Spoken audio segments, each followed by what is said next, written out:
and for you to win, you have to make sure the whole reservoir. This goes on for about 4 I think it was a 15-page resolution. Yeah, but this is also in a 200-person committee, so this is very different. Her block was like over 40 people. Okay. So that is, I mean, yes, there's 20-something clauses, and like, the structure stays the same, however, so there's no need to go through the entire thing. You have to look at it and read it with different language you can use. But that is essentially a resolution. That same first clause just set the tone and stick to what your block is trying to achieve throughout, and what different things, 1, 2, 3, you need to do to achieve that goal. What does the UN need to do, and suggest, essentially. So directive for crisis is 1 or 2 pages. If it's past 2 pages, it's too long. You've added too many details that are unnecessary. A directive is an action plan. Like, most simple way to say it. This was also written by our most winning delegate ever in NYU Month history, and he was in a Roman committee, which I really wanted. And his Roman committee, his character was the head of a battalion in the Roman army, and this directive was about quelling the rebellion that was going on in Rome at the time, and it's built in a very actionable way. As in, he goes to quell and dismount the barbarian pillaging the north of our provinces, all training in enlisted legions, 5 legions. He specified how many people he wants to go will be moved to the Mediolanum and Genoa in the northern part of the peninsula. They will continue to be trained. Tiberius Claudius Nero Germanicus, this is his character. He wrote his own name into the directive, so people discuss his name when they discuss the directive. We'll set up a new permanent military base at Mediolanum. This was him giving himself more power in a directive passed by the committee. Anything passed by the committee has to be approved. Like, the backroom, the crisis will never deny your directive if your whole committee has agreed on something. Then he goes, 5 legions of Roman centurions will be moved to Narbonensis, the territory directly to the west of the Alps region from the province of Spain. 5 legions are going to move to this place from this place. Okay? Very direct, very actionable. He goes, this is what I'm going to do, this is what we're going to do. We're either going to pillage, we're going to defend, we're going to attack. This is a very war committee, right? Most of them won't be.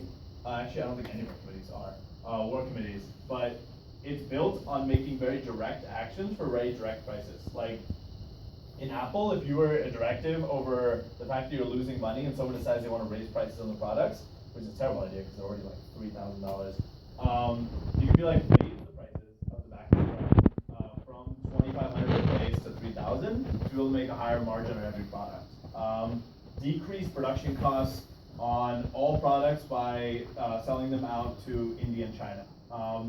And clean up the supply chain by getting rid of the middleman, by cutting these companies, right?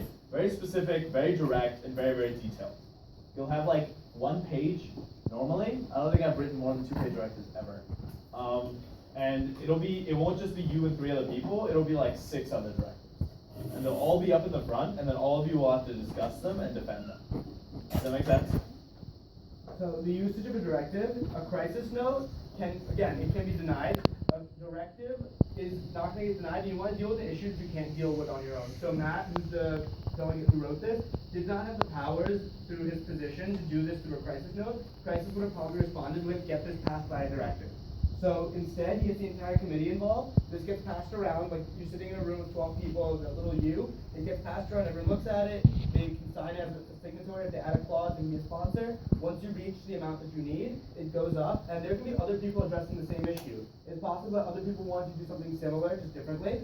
When everyone votes, you'll motion to move into voting procedure on the directive, and if it gets passed, like Zan said, it's going to go to the back room, and the back room will implement it. You guys will have an update on what your directive did. It's very actionable. Like, so you guys see the difference between a GA and a crisis there?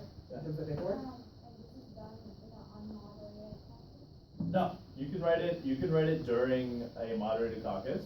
As you write it, you just pass it around. There's only 15 of you. So like, you can pass it around, and anyone who thinks they want to see it discussed will sign it for you. And as soon as you hit the minimum, you can hand it to the front. And then you can say motion to introduce all directives on the table.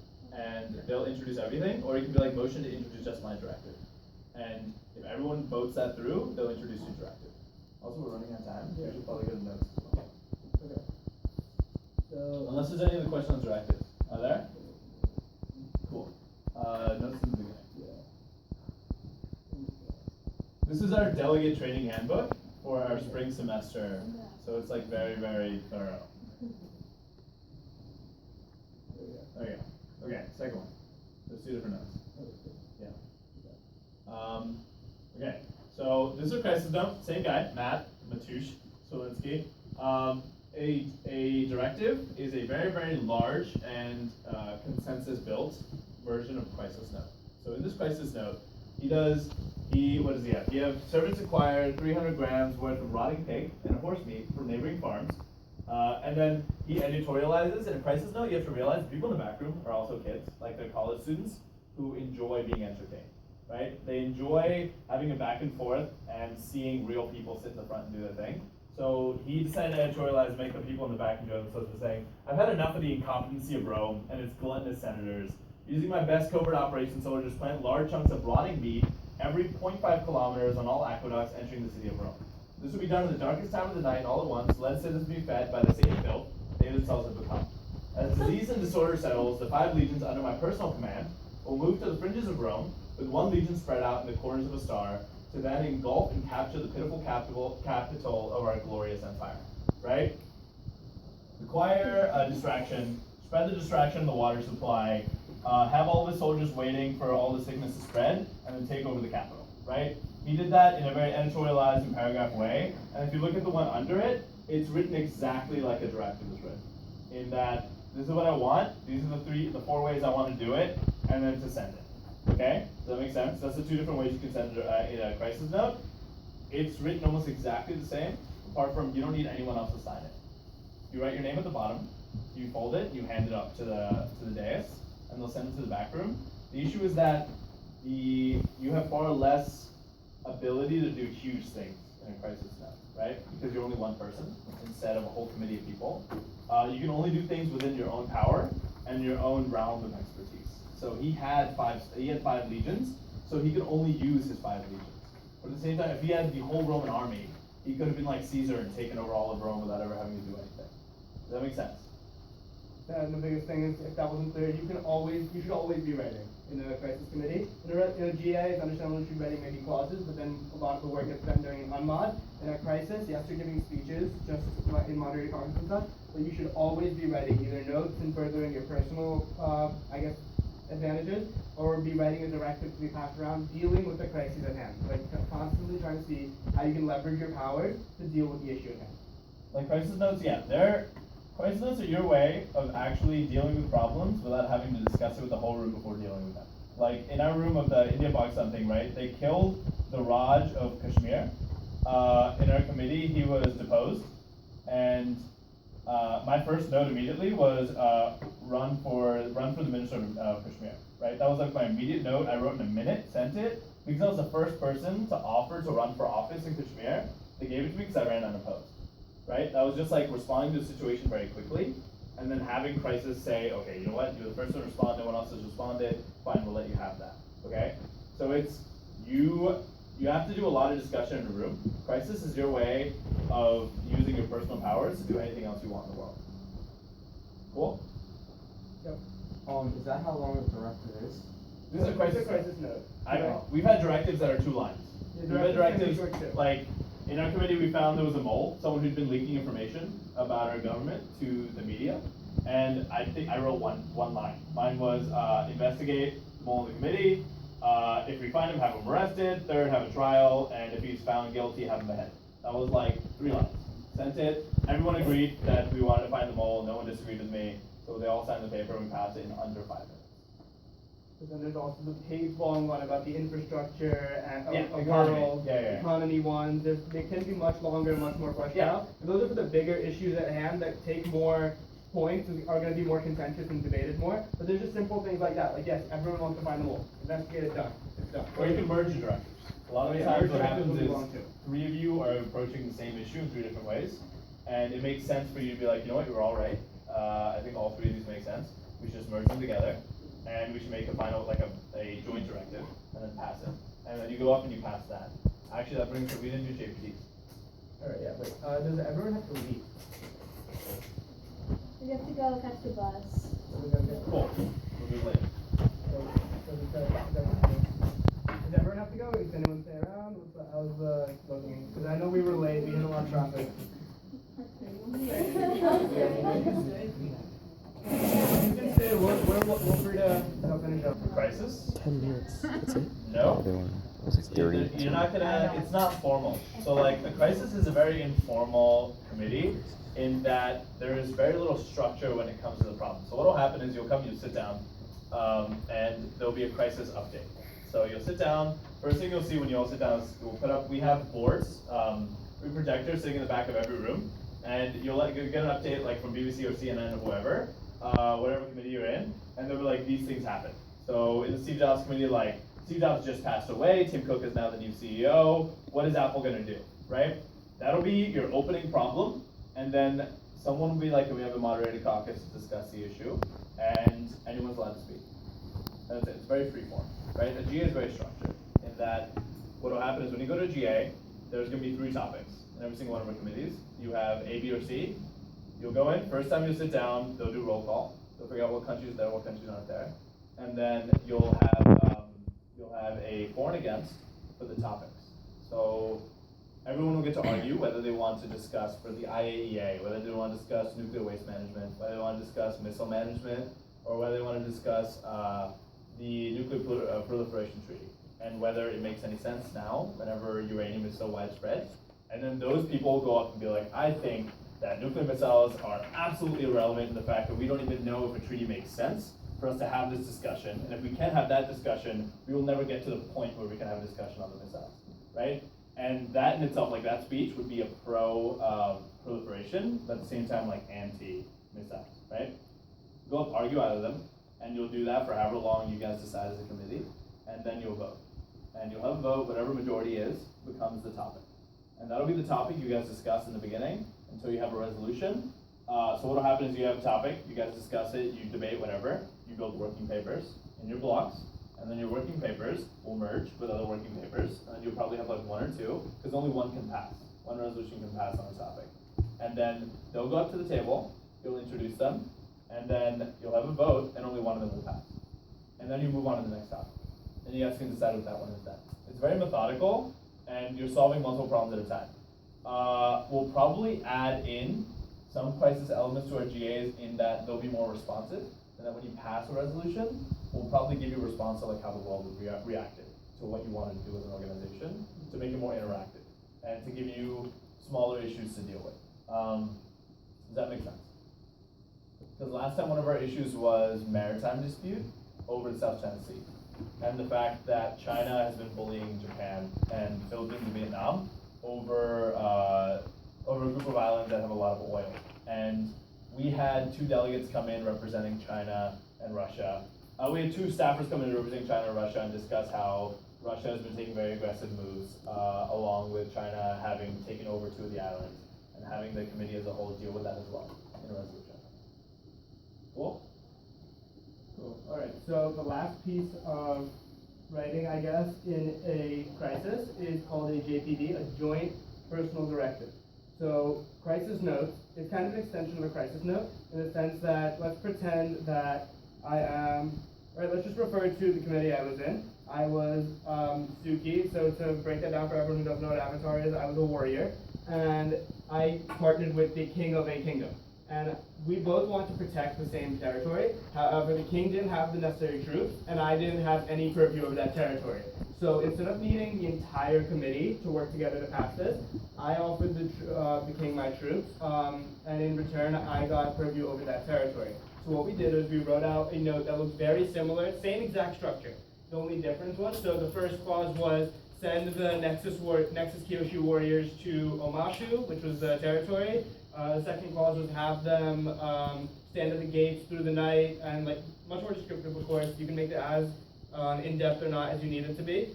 You know, give them full access to all the secret passageways of the kingdom. Make sure that the people are not scared of them. Have them release a statement that says that the king is sponsoring these troops, and that's how we got Omashu protected by my troops. At the bottom, instead of just signing one person, you had 2 people sign it, me and the king, and we sent it to Crisis like a normal note. However, it just said joint personal directive on it instead. And the advantage of this is 1, you don't need everyone's approval, and 2, you have a much greater chance of this passing. Because like we explained earlier in a crisis note, the biggest thing is you can only leverage the power that you have accumulated so far. In this way, since you're leveraging the power of 2 people, you have a lot a much better chance of having it work because you guys have more power combined. And it doesn't make sense if we're agreeing on topic for it to not necessarily pass. Does that make sense? As long as you're staying in your realm of possibility. Yeah. So like, you can't do something that a directive would do. Just because you have two people doesn't mean you can do anything. You can do things that both people's powers allow you to do, and this is usually to advance. I guess, personal powers. It's usually helpful to both people, and it gives both of you more power in the long run. Because my next step afterwards, which is not something you have to do, but after I had access to the kingdom, I sent a personal note, not joint with the king, that said, "Now have my warriors raid the city now that they're allowed inside." So I raided the entire city from the inside out after I got permission from the king to get in. So it's usually part of a larger plan, but that's very different, and you can take that either way you want to. no, to add on to that, actually, like, I'll give an example in a simulation. We were discussing, we were a cabinet in the Middle East, we were in Egypt. We were an Egyptian cabinet, and we were discussing the Muslim Brotherhood. And I was a very weak, I was the Minister of Transportation. And Karan was the representative to the Muslim Brotherhood. And another friend of mine, another delegate in our team, was a representative of Al-Nusra in Egypt. And both of them had a very large contingent of troops. And I had none, but I wanted to raid the treasury in Egypt. But I had no control over it, I just had the idea, right? So I convinced both Garan and Dom, who's our other delegate, to sign on to my resolution, to sign on to my crisis note, and both of them being such willing, naive kids, signed to my note, and I took over all their troops. And they ended up both having nothing when I walked out. And me as Minister of Transportation ended up gaining over 500 troops for myself, because I convinced them that it was a good idea, and they were like, "Oh yeah, that's a great idea." And they came in and signed it, and they lost that power, right? It's a joint personal directive lets you go way outside your scope, as long as you make sure you are in contact with the right people. So like, if you want to do something with science, you should be talking to research and development. If you want to be doing something with like video surveillance on the streets, you should be talking to Minister of Transportation. If you want to be doing something with money, you should be talking to the central bank or the head of treasury. And a lot of times what will happen is if you try to do something out of your sphere, Christ will respond to you and be like, you need this person's approval. And they'll tell you to get their approval, which is not easy, and you have to make sure you compromise. But on the other hand, you can also have a JPD. We've had JPDs where like, my committee of 12, we just had 6 people who just hated me because they disagreed with what I wanted to tell them. So I just made sure that every note I sent was signed by 6 people in the room, and almost everything I sent got sent through. Because they were like, if half the room supports you in crisis, obviously you have a lot of sway in the room, and people want to do what you want to do. Does that make sense? Cool. Question?